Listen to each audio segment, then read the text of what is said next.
Some coaches are obsessed with winning trophies. Others like to see their faces on TV. What moves me is watching young men bond together and tap into the magic that arises when they focus with their whole heart and soul on something greater than themselves. Once you've experienced that, it's something you never forget. It takes a number of critical factors to win an NBA championship, including the right mix of talent, creativity, intelligence, toughness, and of course, luck. But if a team doesn't have the most essential ingredient, love, none of those other factors matter. Building that kind of consciousness doesn't happen overnight. It takes years of nurturing to get young athletes to step outside their egos and fully engage in a group experience. Most coaches I know spend a lot of time focusing on the X's and O's. I must admit that at times I've fallen into that trap myself. But what fascinates most people about sports is not the endless chatter about strategy that fills the airwaves. It's what I like to call the spiritual nature of the game. I can't pretend to be an expert in leadership theory, but what I do know is that the art of transforming a group of young, ambitious individuals into an integrated championship team is not a mechanistic process. It's a mysterious juggling act that requires not only a thorough knowledge of the time-honored laws of the game, but also an open heart, a clear mind, and a deep curiosity about the ways of the human spirit. This book is about my journey to try and unravel that mystery. And this is an excerpt from the book we're going to talk about today, 11 Rings, Soul of Success by Phil Jackson and Hugh Delahanty. Hello and welcome to Performers, the podcast that takes you into the minds of the world's most extraordinary athletes, coaches and performers. We're your hosts. I'm Dr. Greg Young and you've just heard from Dr. Duncan Simpson. As sports psychology experts, we'll guide you through the pages of their autobiographies, revealing the mindsets, strategies and habits that propelled the world's best to the pinnacle of their fields. Our goal is to help you learn from history's greatest performers. For each episode, we read and condense entire autobiographies into concentrated insights representing over 20 hours of work per episode. You gain not only the collective wisdom of these elite performers, but also access to over 30 years of our professional expertise in sports psychology. So listening to this, you're saving countless hours while accessing the distilled wisdom and proven strategies of the best in their fields. Greg, before we dive in, I have a slight apology to make to the people of Texas. Last episode, I called Lance Armstrong's hometown Piano when it is actually Plano, Texas. Definitely doesn't sound as cool, but again, apologies to the people of Plano, Texas. It was pointed out to us by one of our listeners. Not Lance himself, I'll have to say. No, he let it slide. All right, Duncan, I'm sure the people of Plano, Texas will appreciate the apology, but we're not here to talk about Lance. We did that last time. We're here to talk about Phil Jackson. So why don't you give me a list of some of his accomplishments? He was a two-time NBA champion as a player with the New York Knicks in 1970 and 1973. Shout out to our good friend Clay Sallet, who is a lifelong diehard Knicks fan, unfortunately. And I don't know if they've won it since 1973.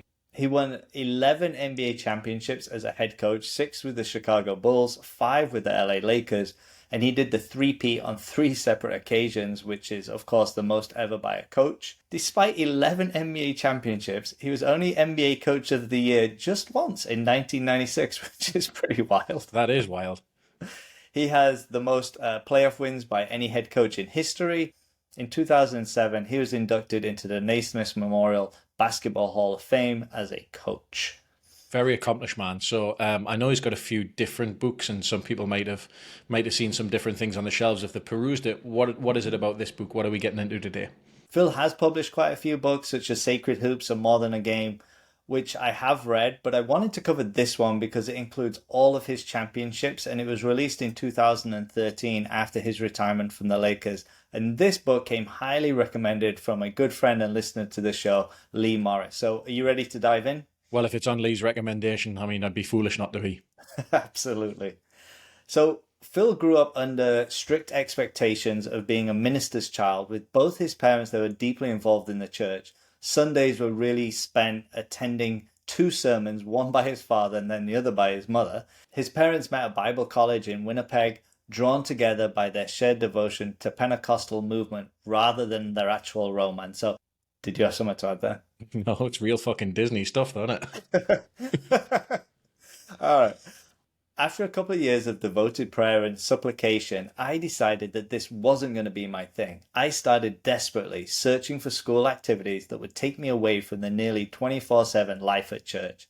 I acted in plays, sang in the choir, worked on a class float, and was the sports announcer on the school's radio program.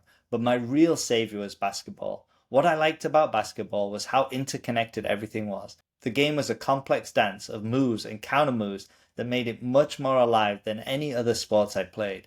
In addition, basketball demanded a high level of synergy. To succeed, you needed to rely upon everybody else on the floor, not just yourself. That gave the sport a certain transcendent beauty that I found deeply satisfying. Basketball also saved me from having to go to church services most weekends. So, Greg, it seems that basketball really provided Phil with a sense of freedom and self-expression. Well, it definitely seems like it provided him with an escape from the what seems to be very strict confines of his upbringing with his mum and dad. And I think the way that he says that the sports interconnectedness and the fact that it relies so much on teamwork really gives him that sense of, as he says, synergy and transcendent beauty, whatever that means to him, that is probably in stark contrast to the expectations of his church life. So sports, particularly team sports like basketball, Andre Agassi also found this in soccer a little bit. I think these often offer a unique balance of structure and freedom, and allowing people like Phil Jackson here to express himself while relying on other people. So create an outlet for those feeling maybe a little bit confined by their circumstances, which I think he probably did share with Andre Agassi as well. Yeah, and just to clarify, that soccer was Agassi's other love aside from tennis. We know that Agassi was a tennis player, but go back to episode 1 if that threw you for a curveball there. And obviously, growing up, he had a lot of success on court, and eventually he was recruited after college to play for the New York Knicks. And Red Holzman was the coach at the time. And he said, Red Holzman recruited me to the New York Knicks in 1967. One thing that fascinated me about Red was how much of an offense he turned over to the players. He let us design many of the plays and actively sought out our thinking about what moves to make in critical games. Many coaches have a hard time giving over power to their players, but Red listened intently to what the players had to say because he knew we had a more intimate knowledge of what was happening on the floor than he did. Red's singular gift, however, was his uncanny ability to manage grown men and get them to come together with a common mission. He didn't use sophisticated motivational techniques. He was just straightforward and honest. Unlike many coaches, he didn't interfere in players' personal lives unless they're up to something that would have a negative effect on the team. Greg, Phil talks about how Red Holzman handed over a lot of control to the players and managed his team with really a light touch. Do you think more coaches today should adopt this hands-off approach, or could it lead to chaos without a firm guiding hand? I think yes, and it really depends. I think it can give players more control, which can foster ownership and creativity on the court, but it's definitely not a one-size-fits-all strategy. I think in today's sports environment where players can often have that sort of larger-than-life personality and maybe even bigger off-court responsibilities, a hands-off approach, it can often lead to sort of confusion and certainly misalignment if it's not done carefully and deliberately and with a bit of purpose. So I think coaches need to strike a balance between empowering players and maintaining the structure that they want, especially with younger or maybe less experienced teams. And of course, this can evolve along with the team as the team evolves itself. Throughout the book, Phil does a really good job of describing this balance and how he strikes it, particularly when he's dealing with quote-unquote superstars like Michael Jordan, like Shaq and Kobe. And we're going to hear a lot more about that balance that he struck throughout his coaching career. In December 1968, a serious back injury led to spinal fusion surgery, sidelining Phil for about a year and a half. And during that time, he traveled with the team, and he was really Red's informal coaching assistant. While most coaches didn't have assistants back then, Red really recognized that Phil had an interest in learning, and he really valued Phil's input, giving him kind of a chance to view the game from a coach's perspective. And this is really, again, that kind of first introduction into coaching. And he said, he asked me to break down the strengths and weaknesses of teams that we were facing, draw pictures of their key plays on the board. This forced me to start thinking of the game as a strategic problem rather than a technical one. As a young player, you tend to focus most of your attention on how you're going to beat your man in any given game. But now I began to see basketball as a dynamic game of chess in which all the pieces were in motion. It was exhilarating. So Phil really is getting a great opportunity here to learn his trade. So as I mentioned, the Knicks won their first championship in 1970, and Phil feels like a bit of a fraud because he didn't actually contribute much because of this injury, and he struggles with the injury for quite some time. And in 1972, Phil and his brother Joe take really a life-changing motorcycle trip across the West. He's really struggling to find his rhythm in basketball. And at the same time, Greg, he's facing separation from his wife, Maxine. Phil receives some really blunt advice, as we've seen from some of our other performers. He receives some blunt advice from his brother Joe, who told him that he seems to be really afraid, both on and off the court. This really pushes Phil, as he mentions in the book, to refocus on his career. Upon returning to New York, he played some of his best basketball of the next 3 seasons, but unfortunately, him and Maxine did actually finalize the divorce. And this is a little bit about that time for Phil in New York. And he said, "This was a wild, eye-opening time for me, and I lived the life of a 60s Renaissance man, complete with long hair and jeans, and a fascination with exploring new ways of looking at the world. I loved the freedom and idealism, not to mention the great music, of the counterculture wave that was sweeping through New York and the rest of the country. I bought a bicycle and I pedaled all over town, trying to connect with the real New York City. But no matter how much time I spent in Central Park, to me, living in the city felt like living indoors. I needed to be someplace where I could feel a strong connection to the earth. I also had a longing to reconnect with my spiritual core, which I'd been ignoring. During college, I'd studied other religions and had been intrigued by the broad range of spiritual traditions from around the world. But that had been primarily an intellectual exercise, not a spiritually meaningful one. Now I felt compelled to go deeper. My journey of self-discovery was filled with uncertainty, but also alive with promise. Although I knew my parents' regimented approach to spirituality wasn't right for me, I was intrigued with the idea of tapping into the power of the human spirit.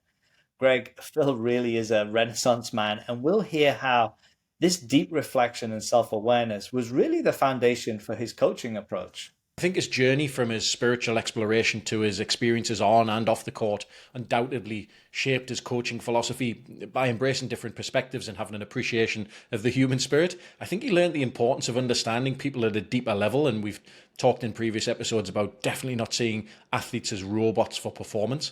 And I think this is likely translated into his coaching approach, where he really prioritized the idea of empowering players, listening to them and fostering a collective mission for people to really rally around. His coaching, as he says, wasn't just about tactics, but unlocking the potential that each player has. And much like he really sought to unlock his own potential during his self-discovery, I think this is going to rub off in the way that he coaches. That's a fantastic reflection and leads us it perfectly into this. And in college, Phil really had a turning point. He shifted from a literal interpretation of the Bible to studying psychology, religion, and philosophy, which really allowed him to explore kind of a diverse range of spiritual perspectives from both Eastern and Western traditions, which would then, as you mentioned, would then deeply impact his coaching for years to come. So towards the end of his playing career with the Knicks, he gets an opportunity to go to the Nets as a player and an assistant coach, and is there from 1978 to 81. Then he bounces around the coaching circles from Albany, New York, to a couple of teams in Puerto Rico. And then in 1987, the Bulls are looking for an assistant coach to work under Doug Collins. Phil's job was to scout upcoming Bulls opponents, which really became his graduate school in basketball under the guidance of Johnny Batch and Tex Winter. After 5 years of coaching with the Albany Patroons, where he experimented with collaborative ideas and actually won a championship with them, he realized he really lacked formal training as a coach, which he really felt was a weakness.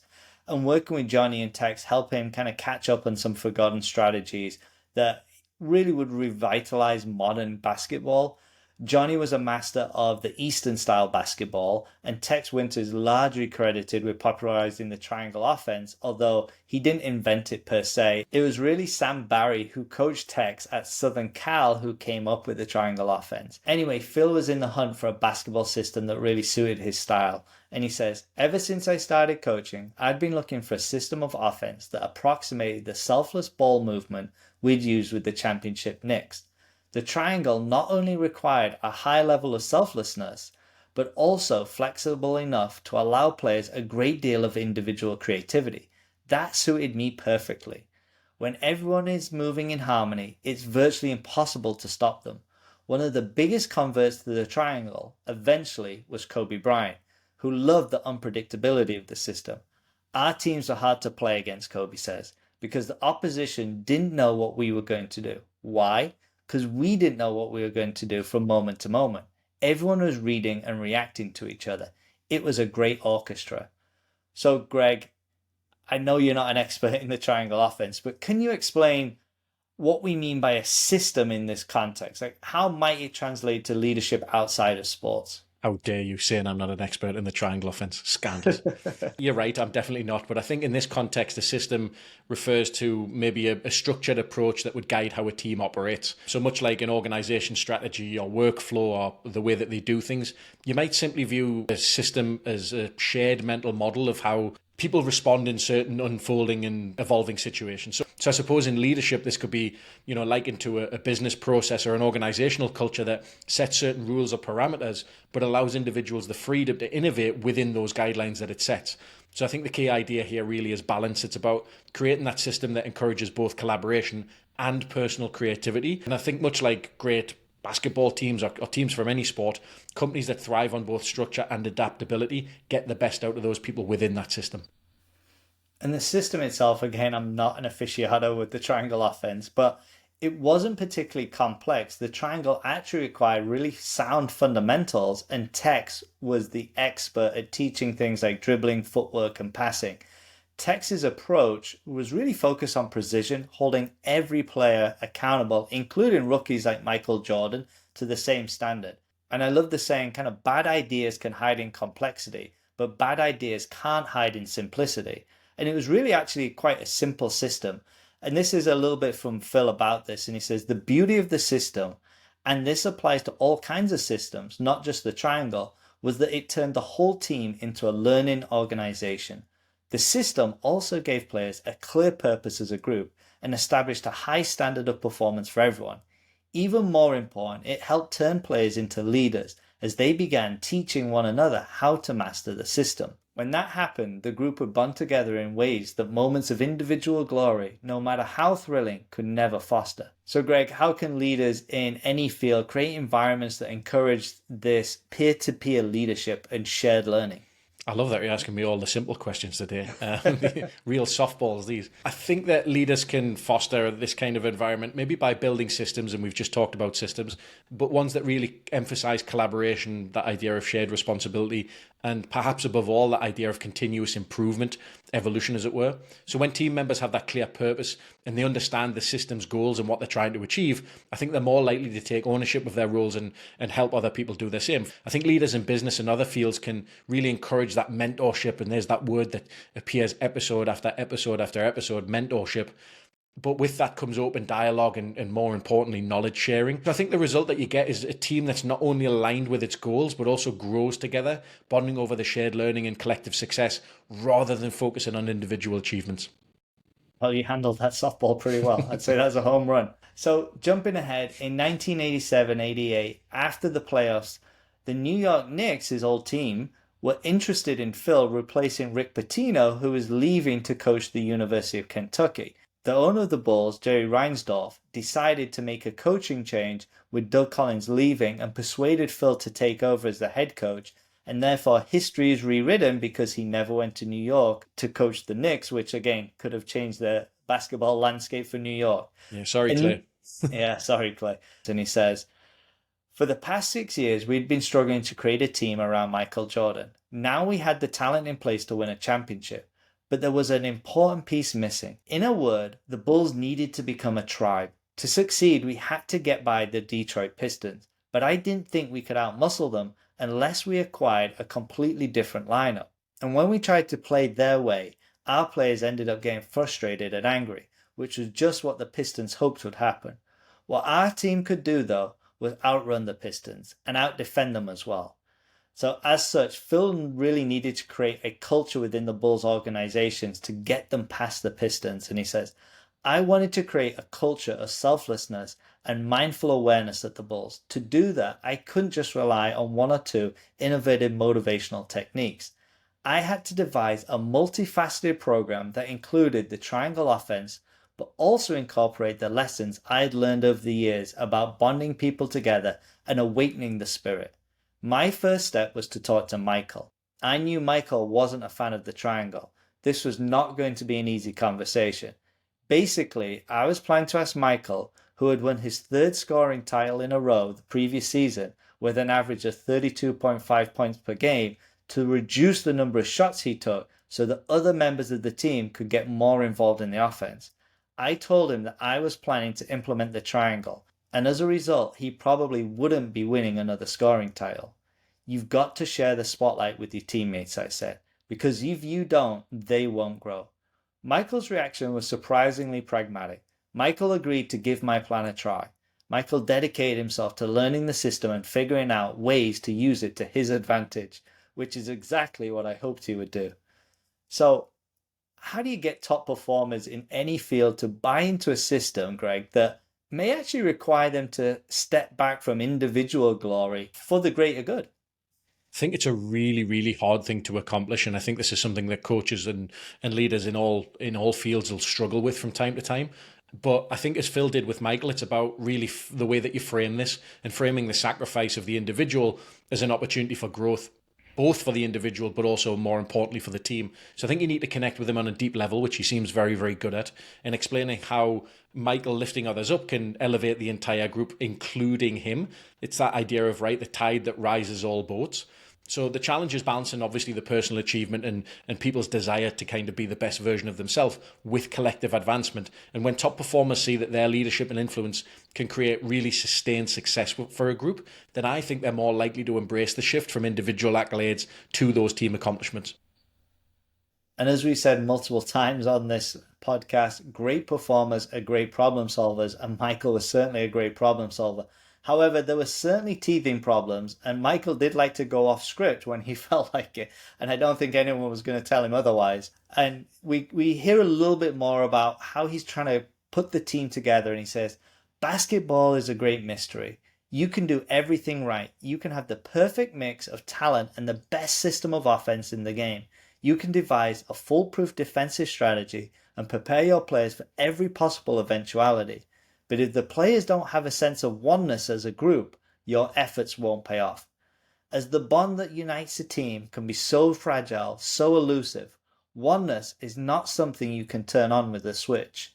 You need to create the right environment for it to grow, then nurture it carefully every day. What the Bulls needed, I decided, was a sanctuary where they could bond together as a team, protected from the distractions of the outside world.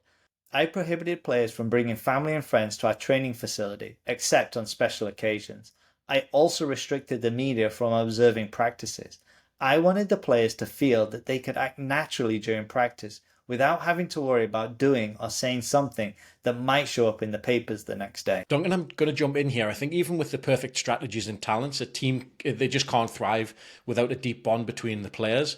But I don't think cohesion can really be forced. It's about getting the environment right where there's trust and focus and alignment of individual and team goals, as we've just talked about. The way that Phil Jackson's decided to create a sanctuary for the Bulls away from those external pressures, so getting rid of external observers with the media and with family, shows that building a cohesive team requires really intentional and deliberate space for connection and, to be honest, a little bit of vulnerability, and that allows players to unite as one. And he mentions in the book it was an absolute media circus around Jordan 24/7, so he had to create that sanctuary. And another part of creating that environment, Phil drew upon the Native American customs, particularly those of the Lakota tribe.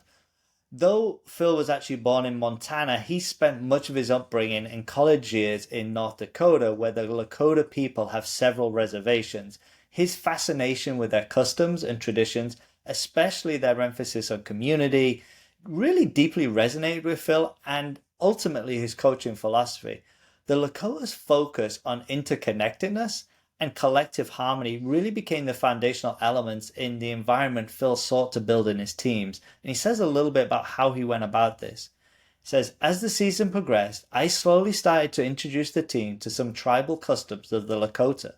Some of these were quite subtle. At the beginning of every practice, we had a core team. Players, coaches, and training staff convene in a circle at the center court to discuss our objectives for that day. And we would end practice the same way. Lakota warriors always gathered in circular formations because the circle was a symbol of the foundational harmony of the universe. For the Lakota, everything is sacred, including the enemy, because they believe in the fundamental interconnectedness of all life. Another Lakota practice I adopted was beating a drum when I wanted the players to congregate in the tribal room for a meeting. Sometimes when the team lost a particularly lopsided game, I'd light a sage smudge stick, a Lakota tradition, and playfully wave it through the air to purify the locker room. The first time I did it, the players ribbed me. "What kind of weed you smoking there, Phil?" So, Greg, this is a very different approach to coaching here from Phil. It is a very different approach. And what I love about this is how it goes beyond traditional coaching methods. Now, when I say that, I don't mean that the goals are differed here. It's just kind of the implementation of that. So he's still trying to get a group of people to succeed in a shared goal, but he's really doing it his way. So I think by introducing the Lakota rules, which he's picked up, he's tapped into something deeper, maybe creating that space or that environment where players feel like they can connect with one another, maybe on a spiritual level, not necessarily just as athletes. But I think the emphasis on unity, on mindfulness, and that real idea of shared purpose, I think that really resonates with what great teams need. And what is that? That's the collective mindset that transcends individual egos, as we talked about. It's an incredibly powerful way to build that trust and that cohesion. But of course, like a lot of things, there's a cautionary element to any approach like this. So when you kind of stray too far outside of the box and maybe, go against the norms or the conventions, really things that are well established, you run the risk of alienating players or in fact even losing your credibility. So not every team or every situation is going to be open to these unconventional methods. And sometimes pushing boundaries like this can actually lead to resistance. So leaders in all fields need to really know when to innovate and introduce things like these and know when to pull back. So I think what Phil's genius was really striking that balance. But again, it doesn't come without risk. Yeah, absolutely right. And Phil was not only a master at integrating unique rituals, but he also excelled in empowering those around him, particularly his own coaching staff. He understood that true leadership isn't about being the loudest voice in the room, but actually about building an environment where every voice is valued. And he says, the coaching staff also played a critical role in getting the players to shift consciousness. Needless to say, the coaching profession attracts a lot of control freaks who remind everyone constantly that they're the alpha dog in the room. I've been known to do this myself, but what I've learned over the years is that the most effective approach is to delegate authority as much as possible and to nurture everyone else's leadership skills as well. When I'm able to do that, it not only builds the team unity and allows others to grow, but also paradoxically strengthens my role as a leader. Some coaches limit staff input because they want to be the dominant voices in the room, but I encourage everyone to take part in the discussion, coaches and players alike, to stimulate creativity and to set a tone of inclusiveness. Duncan, I'm going to jump in here again because I think this is a powerful reminder that some of the real strength that you can get as a leader comes from empowering other people, not by controlling them. So his approach here in delegating that authority and really encouraging his coaching staff and players to take ownership, what he's done is fostered a sense of shared responsibility and creativity and innovation within the team. So I think the approach not only allows individuals to grow in their own sort of traditional leadership roles, but also strengthens the overall unity of the group if this is what everyone else is doing. As you've mentioned, by loosening control, Phil also sort of solidifies his position as the leader and maybe actually even earns greater respect and trust from those around him by doing it. So I think it's testament to the idea that leadership isn't about being the sole source of authority, but about creating an environment which other people can thrive. Now, of course, I think it's really important in all leadership positions that you surround yourself with talented people who have the ability to lead and innovate when you use an approach like this. Otherwise, it just isn't going to get off the ground. Yeah, that's an excellent breakdown of the way to delegate. And there's a time to delegate and there's absolutely a time to lead. So jumping ahead to the 1989-90 season, the Bulls lose in the conference final to the Pistons. Reflecting over the summer, he recognized 3 key strategies to unseat the Pistons. 1, secure home court advantage early. 2, improve their swarming defense. And 3, ensure each game had a purpose. So as the 1990-91 season opened, I decided to leave Michael alone. I knew he needed time to figure out how to work within a system in a way that made sense for him. Michael loved challenges, so I challenged him to imagine a new way of relating to his teammates. He expected his teammates to perform at his level, even though there were only a handful of players in the league who could meet that standard. I encouraged him to take a fresh look at his role on the team and try to envision ways that he could serve as a catalyst to get all the players to work together. I didn't dictate to him what I wanted. I simply pushed him to think about a problem in a different way, mostly by asking him questions about the impact that this or that strategy might have on the team. How do you think Scotty or Horace would feel if you did this? I would say. I treated him like a partner, and slowly he began to shift his way of thinking. When I let him solve the problem himself, he was more likely to buy into the solution and not repeat the same counterproductive behavior in the future. Looking back, Michael says that he liked this approach because it, quote unquote, allowed me to be the person I needed to be. Greg, Phil really took a hands-off approach with Jordan, allowing him to solve problems on his own rather than dictating solutions for him. Yeah, I think this is a masterclass in leadership. What he's doing here is he's treating Jordan as a partner rather than dictating solutions and giving him options. So Phil gave him the space to grow and take ownership of the role within the team. And what that's allowed Michael to do is to shift from being that individual star that we've talked about to a leader who could elevate those people around him. And it's a great example of how empowering top performers with that idea of autonomy, which we've talked about in previous episodes for sure. So I'm not entirely convinced that this is a hands-off approach entirely. Maybe more of a subtle sort of hand on the shoulder saying, I trust you to do this, but I'm here if you need me approach. And Phil also took experiences from his playing days with the Knicks into his coaching, and he says, but what I discovered playing for the Knicks is that when I got too excited mentally, it had a negative effect on my ability to stay focused under pressure. So I did the opposite. Instead of charging players up, I developed a number of strategies to help them quiet their minds and build awareness so that they could go into battle poised and in control. Phil introduced the Bulls to short mindfulness meditation practices based on his years of Zen meditation. Without making a big deal of it, Greg, they would sit quietly for about 10 minutes before video sessions.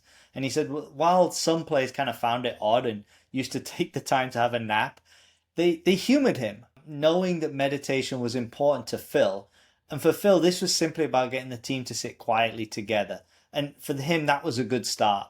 But he did say, like, there was a few players, BJ Armstrong, for example, really took a genuine interest in meditation, and he continued to have his own practice. And about this, he said, I wasn't trying to turn the Bulls into Buddhist monks. I was interested in getting them to take a more mindful approach to the game and to their relationships with one another. At its heart, mindfulness is about being present in the moment as much as possible, not weighed down by thoughts of the past or the future. What I discovered after years of meditation practice is that when you immerse yourself fully in the moment, you start developing a much deeper awareness of what's going on right here, right now. And that awareness ultimately leads to a greater sense of oneness, the essence of teamwork. To strengthen the players' awareness, I like to keep them guessing about what was coming next. During one practice, they looked so lackadaisical, I decided to turn out the lights and have them play in the dark. Not an easy task when you're trying to catch a rocket pass from Michael Jordan. Another time, after an embarrassing defeat, I had them go through a whole practice without saying a word. Other coaches thought I was nuts. What mattered to me was getting the players to wake up, if only for a moment, and see the unseen, hear the unheard. It's going to be hard to see the unseen when you're in the dark. Absolutely. You know, we've said this before, focus is the shepherd of the mind. I think that's one of your maxims. So let's go back for a moment to something Phil mentioned earlier. He said, I tried to develop genuine, caring relationships with each player based on mutual respect, compassion, and trust, end quote. And I think these are crucial foundations for any strong relationship. When you've got that solid base of trust and respect, that really does open the door for creativity and innovation. And we've talked ad nauseum about how important those things are in high-performing teams. So players are far more likely to embrace these unconventional coaching methods when they do have a genuine trust in their leader. So Phil's more, what do we call them, eccentric practices like mindfulness and playing in the dark. It probably wouldn't have worked unless he'd already put in the time to build these strong, trusted relationships with his players to just get them on board. And the fact that he's doing this, Greg, with Michael Jordan in the team really shows that he has built this trust over the years. So this extensive groundwork that he puts in with the players really does pay dividends, and they win their first title in the 1990-91 season against Magic Johnson and the Lakers.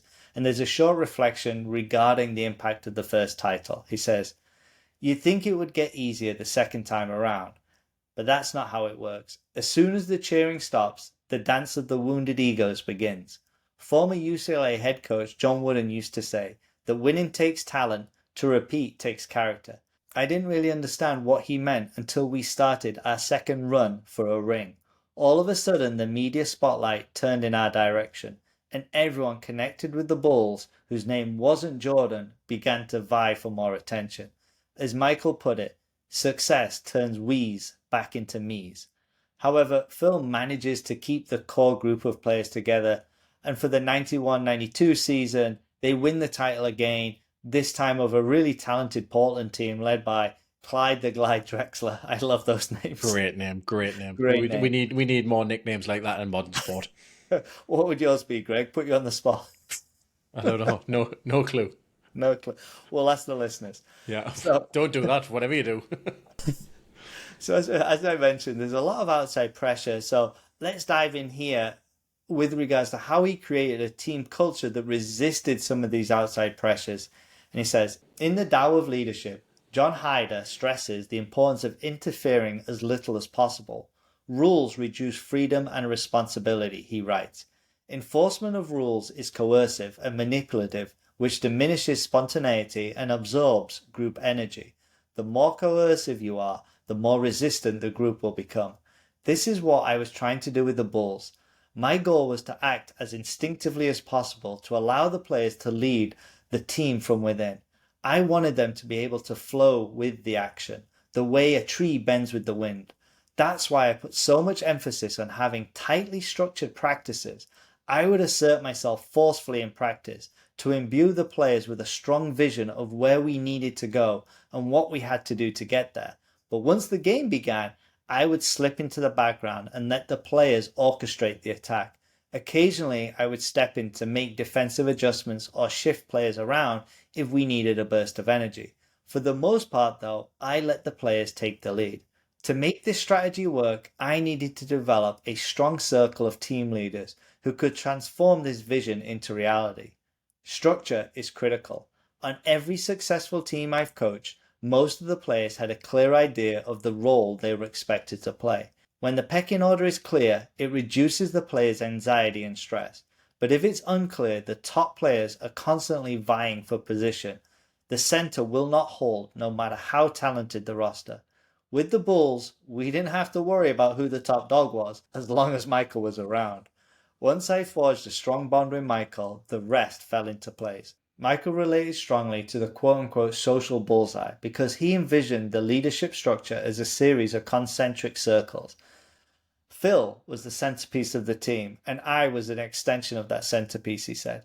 He relied on me to connect with all the different personalities on the team to make the team bond stronger. He and I had a great bond, so everything I did, Scotty did, and then it fell down the line. And that made the whole bond stronger so that nothing could break it. Nothing could get inside the circle. So Greg, for context, the social bullseye was a little task that Phil would get the team to do where he drew 3 concentric circles and would ask the players to identify where they were, with the bullseye being the social middle, and the further away you got from the bullseye, you felt less connected with the team. So that just gives the readers a little bit of context, so a nice activity to do. Yeah, I like that a lot. And I think what this really, again, stresses from Phil is that he's blending that structure with freedom within that. He's providing the parameters and then allowing them to kind of colour within the lines, as it were. He set that, as you mentioned, he set that really clear vision in practice, but lets the players lead during games and probably lets them do that in game-like situations in practice. So it's no surprise when they do that in actual competitive games. And what that does is that really does foster ownership and creativity, making them apply the lessons that he's teaching them within practice into the competition environment. And I think by building strong bonds, particularly with his star man, Michael Jordan, and giving each player a really clear and distinct role, all he's doing here is just reducing anxiety and empowering the team to succeed. Because he had Michael on his side, he was really the centerpiece, the glue that held the rest of the team together. If he hadn't got Michael on side, it would have been a significant challenge. So again, that speaks to his leadership to get the superstar on his side. So Phil also recognized that the biggest threat to the team's success wasn't actually their competition. He says, our biggest enemy during the 1992-93 season was boredom. Life in the NBA can be a mind-numbing experience, particularly when you're on a long road trip and every minute of your day is scheduled. My goal was to get the players to break free from their confining basketball cocoon and explore the deeper, more spiritual aspects of life. Every year, the team went on a long West Coast road trip.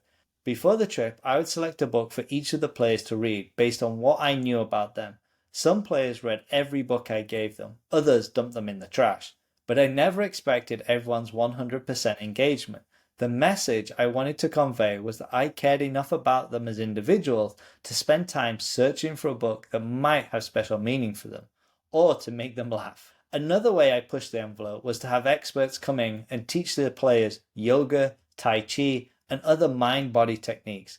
I also invited guest speakers, including a nutritionist, an undercover detective, and a prison warden, to show them new ways of thinking about difficult problems. I would say that that's a pretty unconventional approach. An undercover detective and a prison warden. I mean, nutritionist makes sense, but I'd love to know his thinking here. But he's clearly put some thought into it. It's a really deeply thoughtful approach. And, by introducing books tailored to each player and that, bringing in experts, yoga, tai chi, that kind of lines up with his values, I think, and some of his more spiritual side of things. What he's doing is he's really promoting that nurturing of the growth beyond the court. This method reflects Phil Jackson's belief that a well-rounded, curious individual ultimately leads to becoming a better teammate and performer on the court. And let's hear from one of the players about these activities. All of these activities made us stronger, not just as individuals, but also as a team. One of the best things about our practices, says Steve Kerr, who joined the Bulls in 1993, was that they delivered us from the mundane. In the NBA, if you have a coach that says the same thing every day and practices the same too, it gets old fast. But our communal gatherings were really important. Our team bonded in ways that other teams I've played for never did. So they win again in 93 versus Charles Barkley and the Phoenix Suns to complete the three-peat. But in that summer, Jordan wants to try pro baseball. He's kind of sick of being under the spotlight in basketball. Not that that spotlight went away. Phil had long suspected that Michael wanted to step away, again, due to the pressures of the game. But I love this interaction here, Greg. And he says, I wasn't interested in trying to talk Michael out of following his dream, but I wanted to make sure he examined the move from every possible angle. I talked to him more as a friend than as his coach, never raising my own personal interest in the matter. We sat in that room getting all emotional and talking about the steps I needed to take, Michael recalls. And I walked away with the understanding that Phil was a great friend. He made me think about a lot of different things, and he didn't let me rush into a decision. But at the end of the day, he totally understood that I needed a break. But as Michael walked out the door, somehow I sensed that this wasn't going to be the end of the story. Duncan, you've mentioned the saying, relationships rule the world. You've used that a number of times before, and I think, again, it's evident here. If Phil had handled Michael Jordan's desire to leave from a maybe self-centered or selfish even perspective, focusing on himself, it would have likely alienated Michael and probably made his return from baseball unlikely.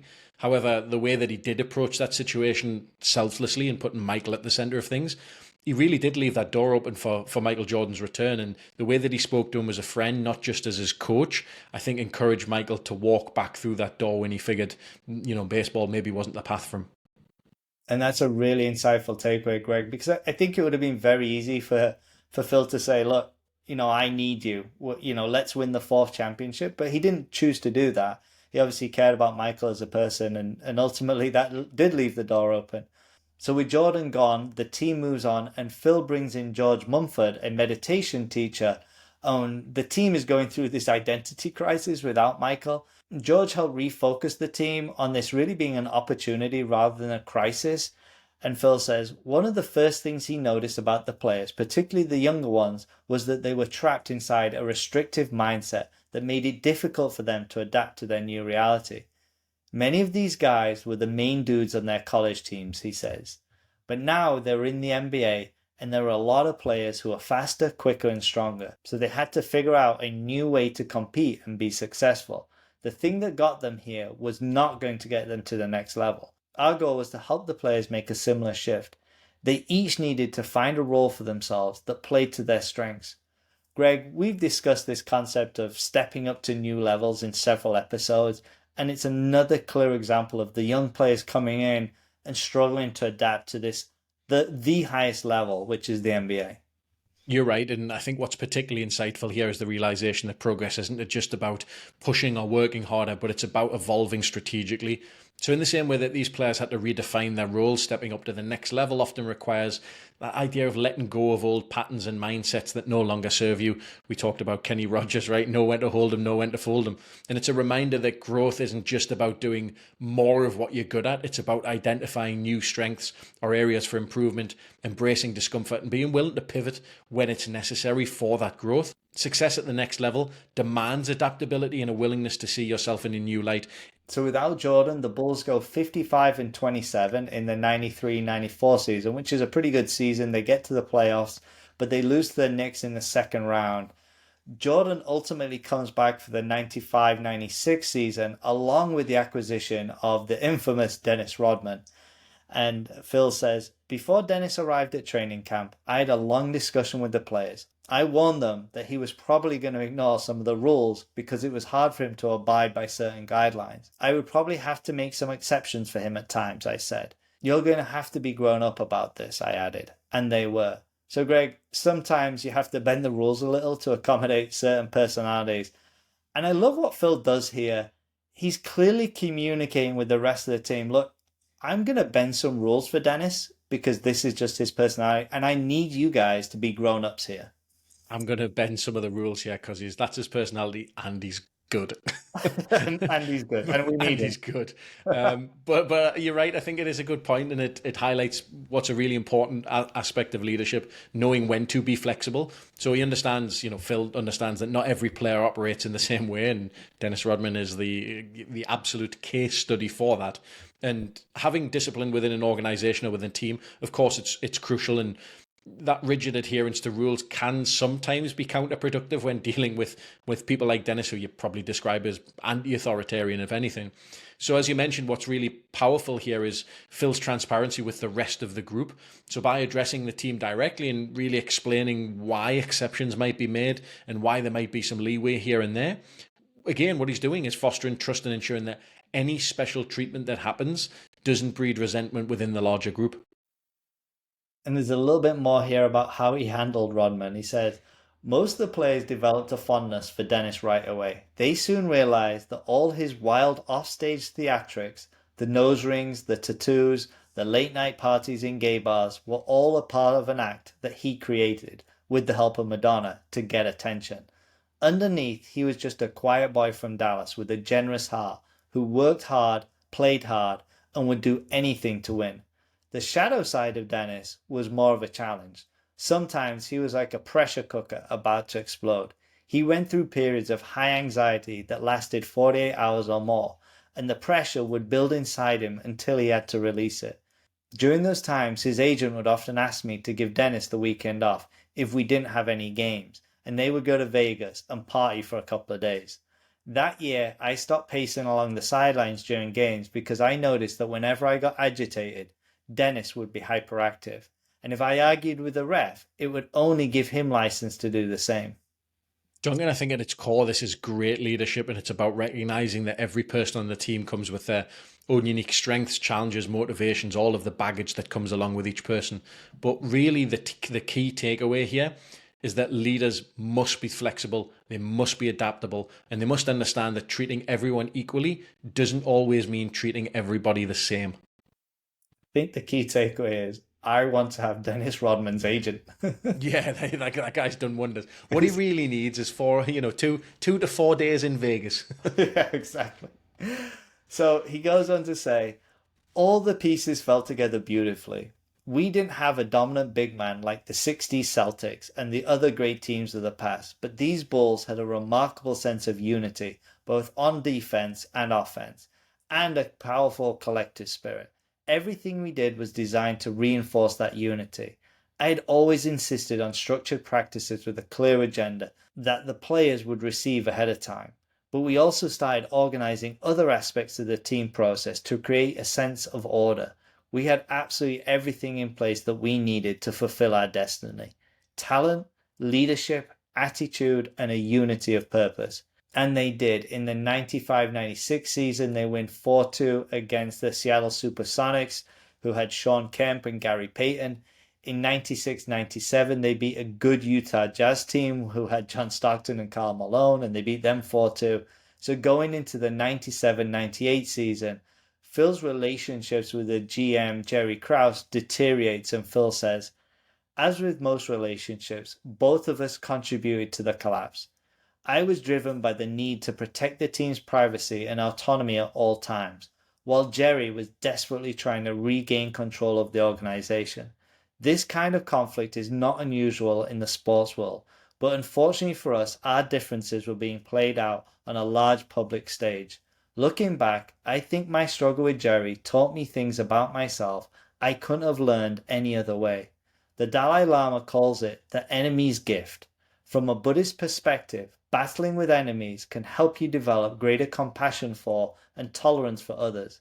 In order to practice sincerely and to develop patience, he says, you need someone who willfully hurts you. Thus, these people give us real opportunity to practice these things. They are testing our inner strength in a way that even our guru cannot. So during an annual media day before the start of the season, Jerry Krause decides to talk to reporters and makes a real faux pas. He said that players and coaches don't win championships, organizations do.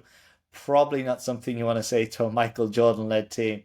Michael was particularly outraged by this, and he really turned it into a rallying cry for the team throughout the season.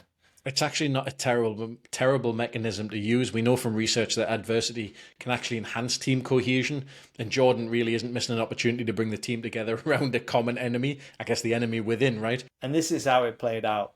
Krause asked me to come to his office and told me, I don't care if you win 82 games. This is your last year. There it was. When Reinsdorf had visited me in Montana, we had talked about this being my last season, but it wasn't until Krause said those words that I really believed it. It was disturbing at first, but after I'd given it some thought, it felt incredibly liberating. At least now I had some clarity. I dubbed the season The Last Dance because that's what it felt like. No matter what happened, most of the players whose contracts were up, including Michael, Scotty, Dennis, Luke, Steve, and Judd, wouldn't be wearing a Bulls uniform next season. The finality of it gave the season a certain resonance that bonded the team closely together. It felt as if we were on a sacred mission, driven by a force that went far beyond fame, glory, and all the other spoils of victory. We were doing this one for the pure joy of playing together one more time. It felt magical. And Greg, a quick reminder that if you haven't seen the Netflix documentary The Last Dance, please do so because it captures so many of these crucial moments. If you didn't see The Last Dance, what were you doing during COVID? That's what I really want to know, because I think this is how 99% of people spent the time. So we jump ahead to the finals. Of course, storybook ending. They played the Utah Jazz. It comes down to game 6. They really didn't want to go back to Utah for game 7. And he says, it all came down to game 6 in Utah. Actually, it came down to 18.8 seconds in that game. One of the most dramatic moments in the history of sports. Afterward, Michael recounted what was going through his mind in those closing seconds. It sounded like a poem on mindfulness. When I got that steal, the moment became the moment, he said. Carl never saw me coming, and I was able to knock the ball away. When Russell reached, I took advantage of the moment. I never doubted myself. When I got the ball, I looked up and saw 18.8 seconds left. I let the time tick until I saw the court the way I wanted it. John Stockton was over on Steve Kerr, so he couldn't gamble and come off. And as soon as Russell reached, I had a clear path. I knew we could hold for 5.2 seconds. So Jordan nails the iconic shot. The Bulls win the series in 6 games, meaning Phil Jackson and Bulls now have won 6 championships in 9 seasons. Quite a remarkable coaching run. And as they say, be at your best when your best is needed. And Phil reflects, I couldn't believe what had just happened. I thought I had witnessed Michael's greatest moment during the famous flu game the year before, but this was on a different level. It was as if the whole thing was scripted. Even though Michael would return to basketball years later to play for the Washington Wizards, this is the shot everyone thinks of as his final bow. A perfect ending if there ever was one.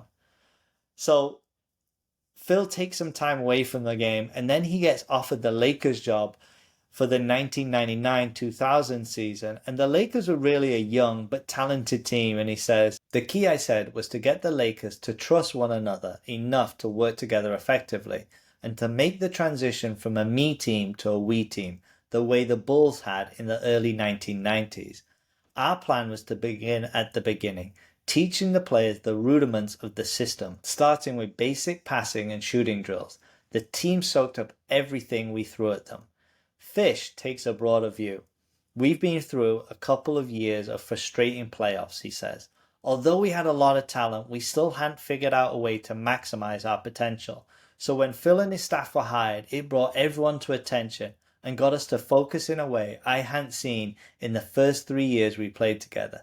Whatever Phil says, whatever he wanted us to do, and however he wanted us to do it, everyone seemed to have that kind of kindergarten impressionable spirit, and it made us into a machine, an efficient group that can be compared to some of the best teams in history. My experience was somewhat different that first day. Although I was pleased with everyone's eagerness to learn, I was vexed by how short the players' attention spans were. He brings in George Mumford again, the meditation teacher, and he says, our goal was to bond the players together so that they would experience what we called one breath, one mind. By the time most future NBA players are middle schoolers, they become immersed in a universe that reinforces egotistic behavior. As they grow older and continue to succeed, they become surrounded by legions of agents, promoters, groupies, and other sycophants who keep telling them they're the man. It doesn't take long before they start to really buy into it. What's more, LA is a world devoted to celebrating the notion of glorified self. Everywhere the Lakers went, not just the superstars, but the other players as well, they were greeted as heroes and offered endless, often lucrative, opportunities to bask in their wonderfulness. My intention was to offer them a safe, supported refuge from all the craziness and put them in touch with their deep, but as yet undeveloped, longing for real connection. That was an essential first step on which the team's future success would depend. Greg, like we saw with Alex Ferguson in episode 19, when Phil transitions into his team, he's taking with him his kind of tried and tested playbook that he knows will work, and he just implements it with a new team here. Yeah, it's not exactly a copy and paste job, sort of perfectly, but by now he's a vastly experienced and obviously successful coach, winning 6 of the last 9 championships. So he, of course, is going to rerun his playbook, although, as we'll hear, he does adapt to the new personalities and the new cultures, as he should do at the Lakers. You're right. And before the first season with the Lakers, Phil decides to meet with Shaq, Ron Harper, and Kobe, explaining that the offense would be run through Shaq, while Kobe would act as the floor leader, similar to Kareem and Magic's dynamic. He felt that Kobe wasn't ready to be a co-captain yet, so he appointed Ron Harper as the co-captain and to mentor Kobe. Really, this was about ensuring clarity on everyone's roles from the start, particularly with Kobe, who wanted to be the leader and the go-to scorer. And he says, Kobe had big dreams. Kobe was hell-bent on surpassing Jordan as the greatest player in the game. His obsession with Michael was striking. Not only had he mastered many of Jordan's moves, but he affected many of MJ's mannerisms as well. When we played in Chicago that season, I orchestrated a meeting between the two stars, thinking that Michael might help shift Kobe's attitude towards selfless teamwork. After they shook hands, the first words out of Kobe's mouth were, "You know I can kick your ass one-on-one."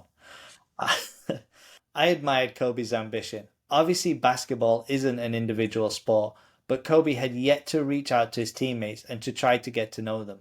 Instead of spending time with them after games, he usually went back to his hotel room to study tapes or to chat with his high school friends on the phone. Kobe was also stubborn, a hard-headed learner. He was also so confident in his ability that you couldn't simply point out his mistakes and expect him to alter his behavior. He would have to experience failure directly before his resistance would start to break down. It was often an excruciating process for him and everyone else involved. Then suddenly he would have an aha moment and figure out a way to change. Duncan, as I'm reflecting on this, I think Kobe Bryant's journey, as you've described here, underscores, what's the word, maybe a tension between individual ambition and the need for that team cohesion, which we know is absolutely critical to balance in both sports and in leadership. And Kobe's intense drive to surpass his, should we call him his hero, Michael Jordan, and become the greatest player, really demonstrates his remarkable ambition and unparalleled confidence, perhaps, which we know are traits essential for high achievers. But his singular focus on his personal excellence, that probably initially limited his ability to connect with his teammates and really embrace that collective power of teamwork. And maybe we're seeing some parallels here with him and Michael Jordan early in Phil Jackson's tenure with the Bulls. I think this is also a common challenge for highly driven individuals in any field. And there really is a risk of isolating yourself by really sort of prioritizing your own personal success over collaborative effort. You know, the overarching takeaway here for me is that ambition alone isn't enough for sustained success in environments that require collaboration. True greatness, whether that's in sports or in business or any team-orientated endeavor, comes when the individual pursuit of excellence is harmonized with selflessness, adaptability, and that ability to learn from failure, both of yourself and from others. There is some absolute gold in that Greg Young monologue right there. So rewind that and listen to that back. And just a quick shout out, if you haven't listened to episode 8 on the Mamba mentality, Kobe Bryant, go listen to episode 8. You can hear all about Kobe's mindset. Have I got a good monologue in that one as well? Yeah, absolutely. Okay, then yes, definitely go back and listen to that episode. So in one film session, Phil reviewed the demands of the triangle offense with the team, emphasizing that selfish play would not work. When he opened the floor to comments, Shaq bluntly said, "I think Kobe is playing too selfishly for us to win," which actually sparked agreement from several other players, including Rick Fox. No one actually stood up for Kobe. When Kobe was asked to respond, Kobe actually was relatively calm and stated that he cared about the team and just wanted to be part of a winning effort. So I think the collective team eventually kind of pushed Kobe down a little bit.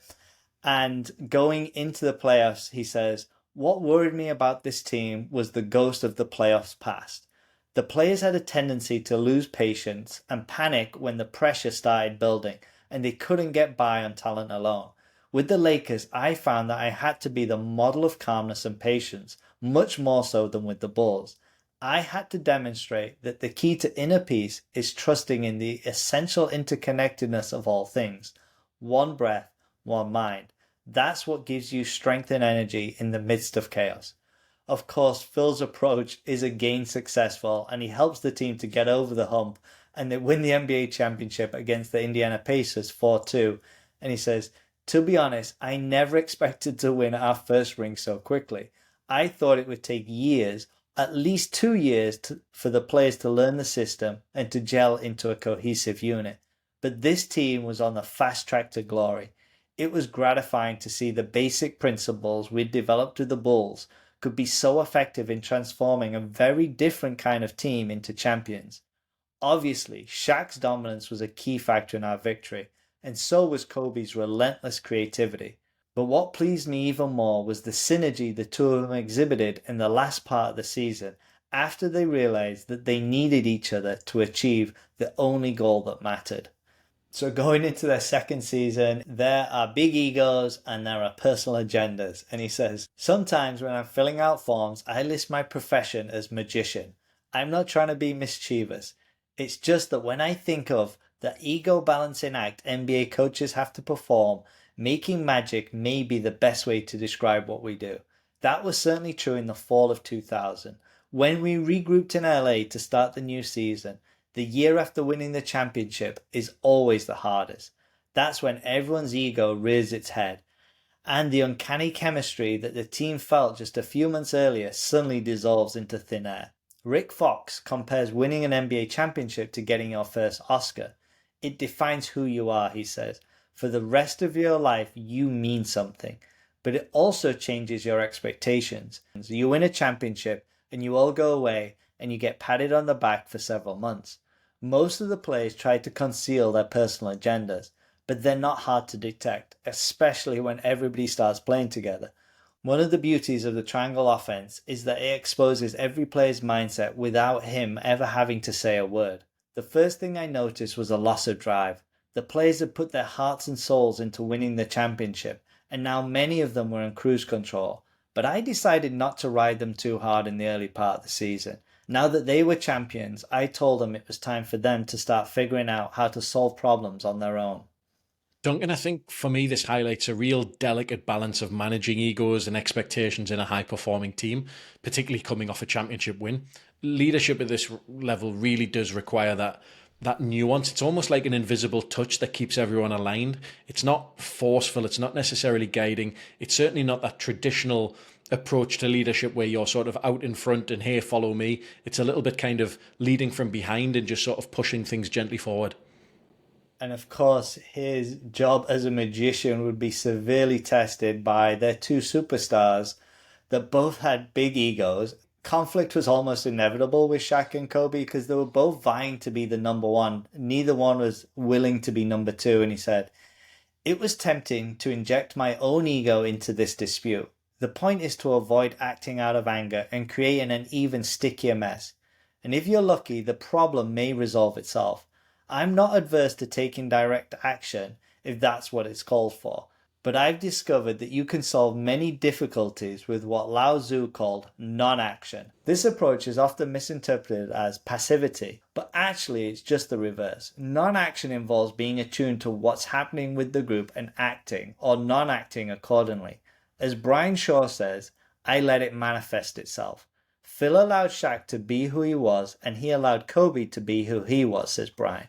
But at the same time, he let it be known that he was driving the bus. So when it got off course, he was going to be the one to steer it back in place. But as long as we stayed on the road, we could go ahead and take it wherever we wanted to. Kobe understood this, but he had other forces driving him. It was tough for Phil to rein me in, reflects Kobe, because by nature, I'm a number one, and I had to go against my nature to become a number two. Greg, sometimes non-action is actually what is needed.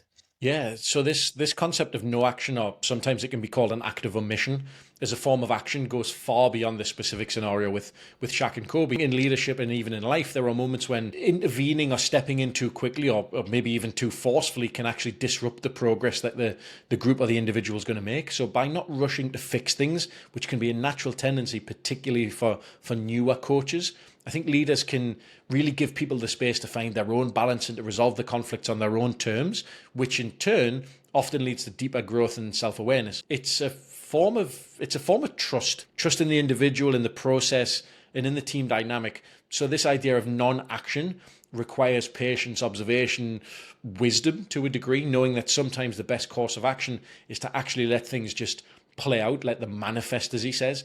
I love what you've said there, and I think often leaders will interject and involve themselves. I think often from our own ego that we can fix things as the leader. What I love Phil is doing here is he's just going to take a step back and see how it plays out. Greg, I've heard the saying that it's harder to wage a war abroad when you must keep peace at home.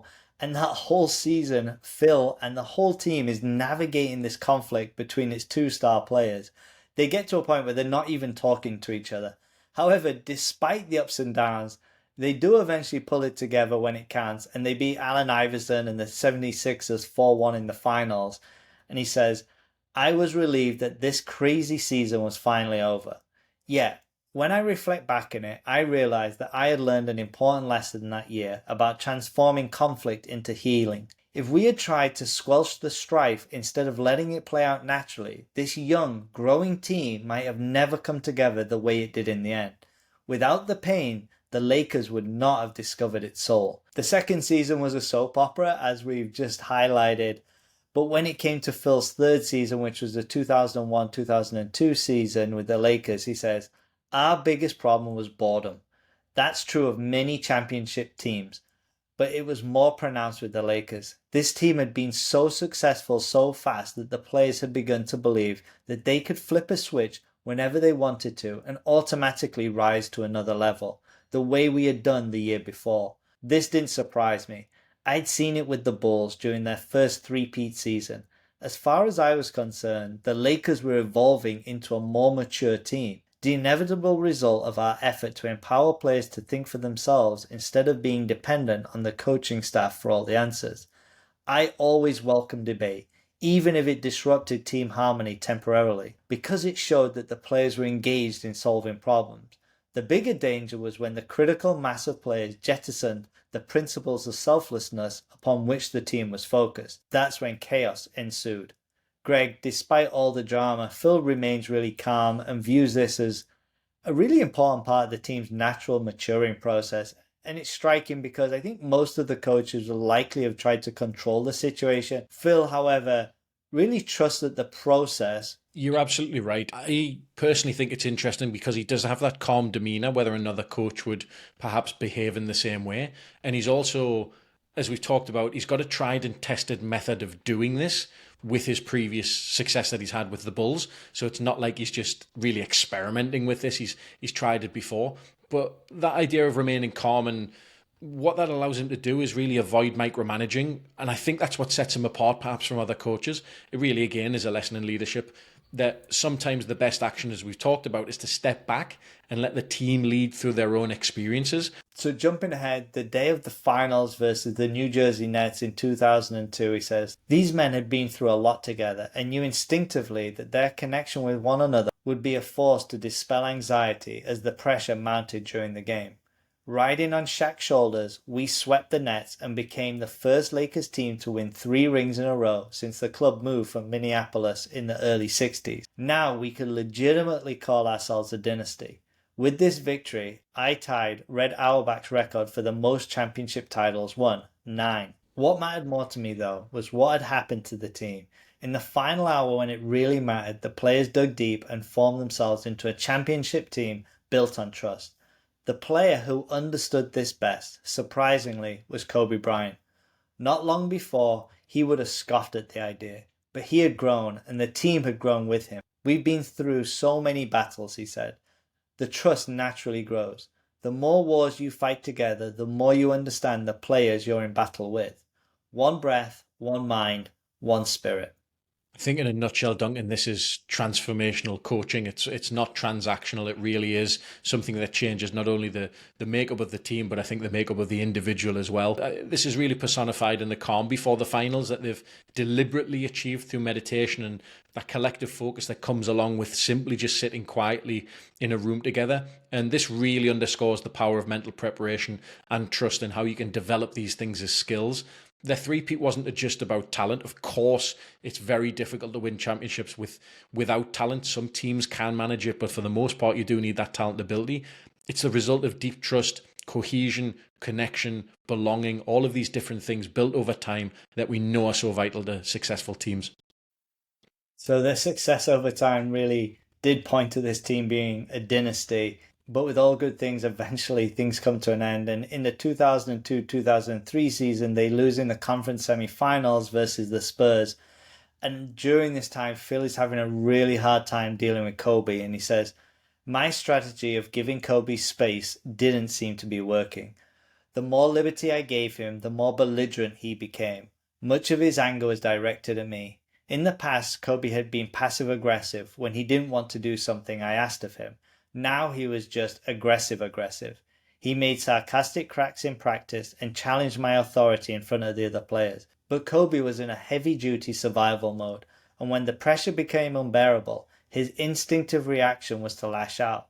I realized there wasn't much I could do to change his behavior, but what I could do was to change the way I reacted to his anger outbursts. This was an important lesson for me. Managing anger is every coach's most difficult task.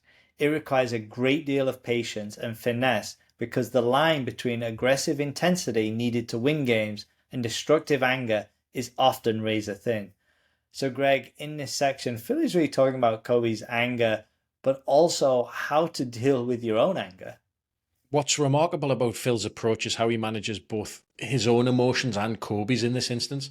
In the book, he points out that Western culture often views anger as something to suppress or to eliminate. But he tends to take a more mindful approach, understanding that trying to bury that anger often only causes it to resurface perhaps even more intensely. Instead of suppressing or reacting impulsively, I think Phil Jackson recognizes the importance of understanding anger, both his and Kobe's, but trying to channel it and use it productively. As we've discussed, anger can actually sharpen focus when it's channeled correctly and can sometimes actually be a positive thing. by giving Kobe space to work through these emotions without creating a power struggle and having a strange dynamic between the two of them, Phil's actually allowed Kobe to grow and to develop. And I think that this demonstrates that handling conflict, particularly with high performers and perhaps even high ego performers, isn't always about immediate action or asserting your control as a coach or your dominance as a leader. Sometimes it's about stepping back and managing your own emotions. That can have a far greater impact and allow the situation to resolve itself naturally rather than to escalate. So I really like Phil's approach here. I think it's beneficial for him and it's beneficial for Kobe and ultimately beneficial for the team. Greg, that's another great reflection. But of course, every man has their breaking point, and things turned so unbearable for Phil. He simply felt that Kobe wasn't coachable anymore, and he was challenging his authority in front of the other players. And he did want to trade Kobe, but the Lakers management actually refused. With all this dysfunction, they went to the NBA Finals in the 2003-04 season. But he says, the Pistons roared to victory in 5 games. My biggest disappointment during this season was our inability to shut out all the distractions and mold this talented group of superstars into the powerhouse it should have been. The collapse happened quickly. Shortly after the playoffs ended, Dr. Buss confirmed what Mitch Kupchak had already told me. He said that the team was moving in a different direction and wouldn't be renewing my contract. I was ready to take a break from basketball and find some other ways to nourish my mind and spirit. When I look back at this time, it feels like the end of an important chapter for me, in a good way. Coaching the Lakers was like having a wild, tempestuous fling with a beautiful woman. And now it was time to move on and try something new. Greg, I love that line. Coaching the Lakers was like having a wild, tempestuous fling with a beautiful woman. It's quite poetically put. Yeah, absolutely. So during that summer, he's on his kind of sabbatical. He's down in Australia. And during the summer of 2004, the Lakers also trade Shaquille O'Neal to the Miami Heat. During his sabbatical, Jeannie Buss calls him and invites him back to the Lakers as Ruby Tomjanovich had resigned. But Phil refuses to go back during the year, but he says he'll consider going back the following year. Phil recognized that his first priority if he was going to return would be restoring the team's pride, and really it was about building a championship around Kobe now instead of Shaq, as Shaq had gone to the Heat. To succeed, he knew that he and Kobe needed to develop a more collaborative relationship, similar to the relationship he had with Michael Jordan. And Kobe would have to evolve into a different kind of leader. When he met with Kobe, it was evident that both of them were actually ready to move forward and to build a relationship. The next 2 seasons, the 2005-06 season and the 06-07, they make the playoffs, but they lose in the first round. And in the 2007-2008 season, they make it to the finals, but they have a painful loss to the Celtics 4-2. And he says, when they returned to LA in October for the 2008-09 training camp, there was a fire in their eyes that I hadn't seen before. Now inspired by their mutual loss, they were deepening their commitment to one another so that they could become more integrated and invincible as a team. This is what I often refer to as dancing with the spirit. By spirit, I don't mean anything religious. I mean that deep feeling of camaraderie that arises when a group of players makes a commitment to stand up for one another to achieve something greater than themselves, no matter what the risk. This kind of commitment often involves covering for teammates' weaknesses, or fouling when necessary, or protecting another player from being harassed by an enemy. When a team is bonding like this, you can feel it in a way the players move their bodies and relate to one another on and off the court. The 2008-09 Lakers were that kind of team, and their spirit grew stronger as the season progressed. This was not the most talented team I'd ever coached, nor the most physically dominant, but the players had a deep spiritual connection that allowed them, every now and again, to produce miracles on the court. I think this is a powerful reminder that true greatness is not just about talent. Of course, all we've done is talk about really talented basketball teams with really talented individuals here, but those individuals have to come together collectively. And it's about the deeper bond and collective will to overcome that adversity, particularly creating moments of brilliance that can go beyond physical abilities and individual talents to really form what we consider to be the truly great teams. And as you said, the team does come together. And in the 2008-09 season, they beat the Orlando Magic 4-1. And then in the 09-10 season, they beat their old rivals, the Celtics 4-3. And Phil says, for me, it was a moment of vindication. That night, I surpassed Red Auerbach's championship record, which was gratifying in its way. But more important to me was how we did it, together as a fully integrated team. The most gratifying thing of all was watching Kobe transform from a selfish, demanding player into a leader that his teammates wanted to follow. To get there, Kobe had to learn to give in order to get back in return. So he considered retiring, but comes back for one last season in the 2010-2011. They're swept by the Mavs in the conference final. And he says, the late Lakers broadcaster Chick Hearn often used to proclaim when he thought the contest had been decided, this game's in the refrigerator. The door is closed, the lights are out, and the eggs are cooling. The butter's getting hard, and the jello's jiggling. Those words rang true now, not just for the game, but this championship run and my tenure as the head coach of the Lakers. Everything was in the refrigerator. Coaching takes you on an emotional roller coaster ride. It's hard to stop, even when you've diligently practiced letting go of your desire for things to be different than they actually are. If I've learned anything in my years of practicing Zen and coaching basketball, it's that what resists persists. Buddhist sages say that there's only 1/10 of an inch of a difference between heaven and earth, and I think the same can be said about basketball. Winning a championship is a delicate balancing act, and there's only so much you can accomplish by exerting your will. As a leader, your job is to do everything in your power to create the perfect conditions for success by benching your ego and inspiring your team to play the game the right way. But at some point, you need to let go and turn yourself over to the basketball gods. And Greg, that is where we'll leave it. But maybe there's something a little different this week.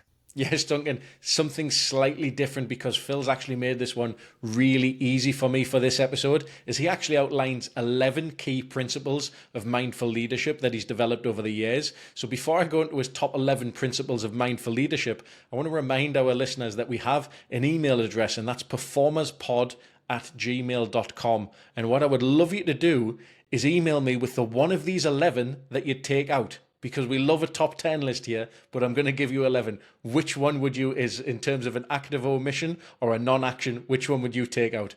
So here we go. Here's the top. Here's his 11 principles of mindful leadership. He says, lead from the inside out. I discovered that the more I spoke from the heart, the more the players could hear me and benefit from what I gleaned.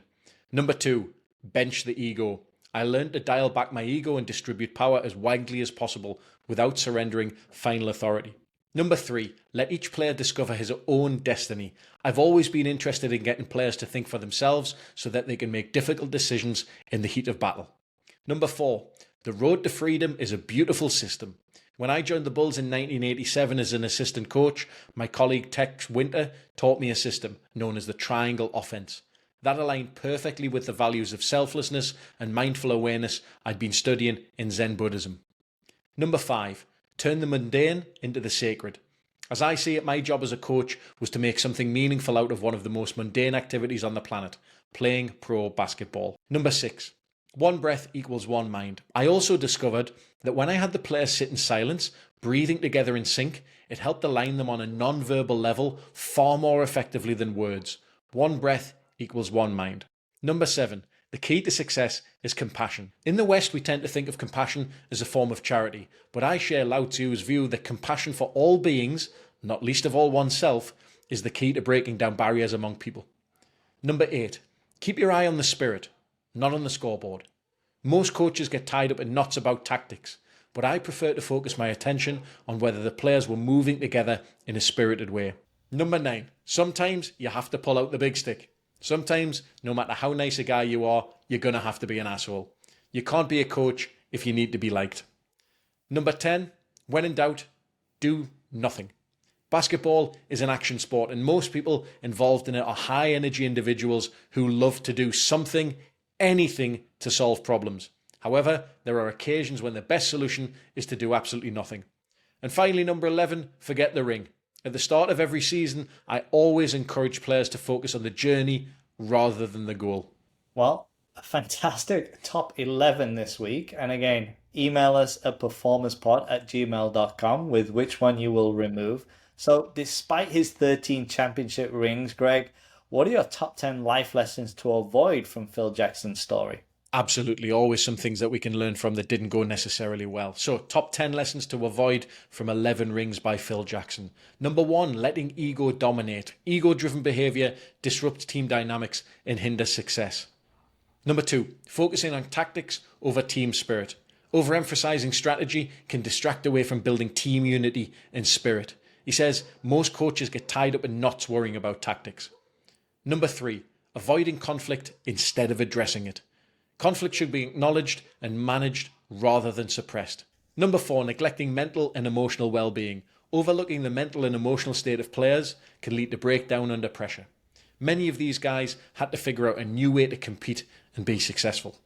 Number 5, failing to adapt to new circumstances. Refusing to adjust to changing dynamics within the team can stall progress. He says the key to sustained success is to keep growing as a team.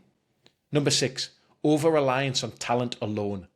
Depending solely on talent without fostering teamwork can lead to failure. He says, our biggest problem was boredom. The players had begun to believe that they could flip a switch. Number 7, avoiding transparency. Lack of transparency with players erodes trust and leadership credibility. He says, the one thing players won't stand for is a coach who won't be honest. Number 8, failing to address player frustrations. Ignoring player tensions or frustrations can lead to bigger conflicts. Number 9, forcing leadership roles. Pushing players into leadership roles they're not ready for can create resentment. He says, I didn't feel like Kobe was ready to be co-captain yet. And finally, number 10, over-controlling coaching styles. Micromanaging players stifles their development and limits the team potential.